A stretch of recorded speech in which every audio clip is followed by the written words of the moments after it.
non-compliance, you will have to get off. I didn't want to do this. But you have to pick up your stuff. What did we do? I'm sorry. I want you off. Okay, no problem. Just tell me what we did. Non-compliance with the mask.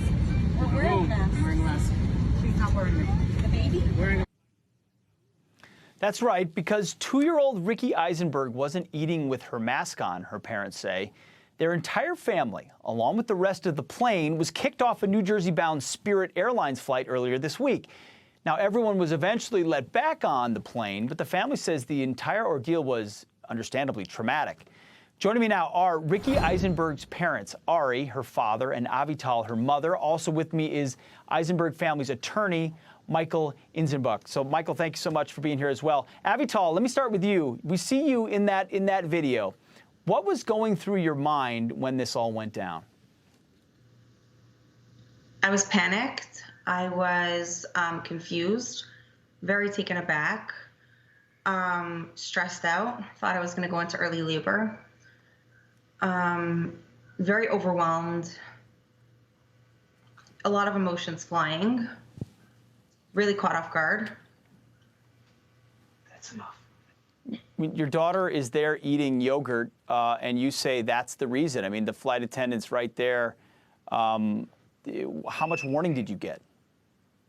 So we were told once in the beginning, and I was very clear in a very, very respectful way to the steward, Daryl, that my son cannot wear a mask because he has seizures.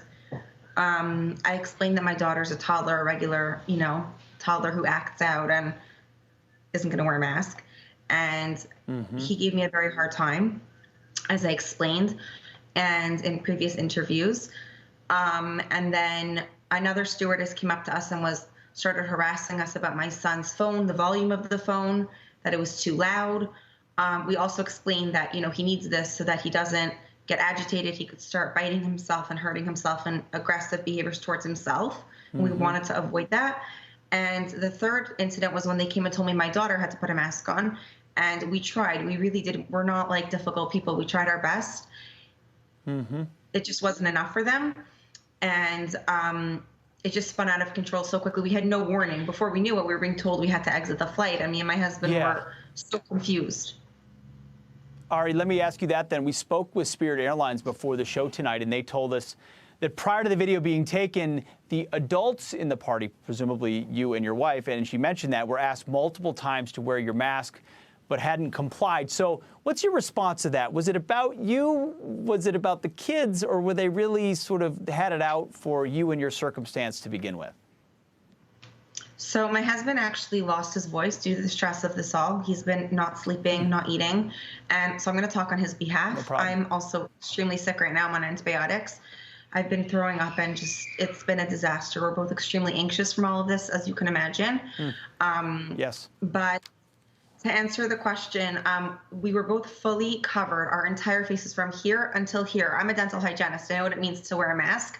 And my father's a dentist. I grew up with masks. We were both fully covered. And we were never once did we violate the law. Excuse me. The only time that we violated was when my husband was being verbally assaulted by a stewardess, and he was trying to pull down his mask to talk to the lady. And it's only a natural thing. We're human beings, It's not natural to have something covering your face like that. So he was pulling it down literally just when he was talking. But before that and after that, his face was fully covered. My face was fully covered. And we even tried on my special needs child, which shouldn't have even happened, in my opinion, to cover his face and my daughter's face. Wow. Michael, Spirit also told us they want to, quote, open up a direct dialogue with the family. What's your next step? 732-966-0998. I've been waiting for 3 days to get a call. We did get an email, and you mentioned it, that Spirit told you. Well, I got an email 3 days later, that was this morning, saying we have information, like you said, that the parents, you know what I wrote back?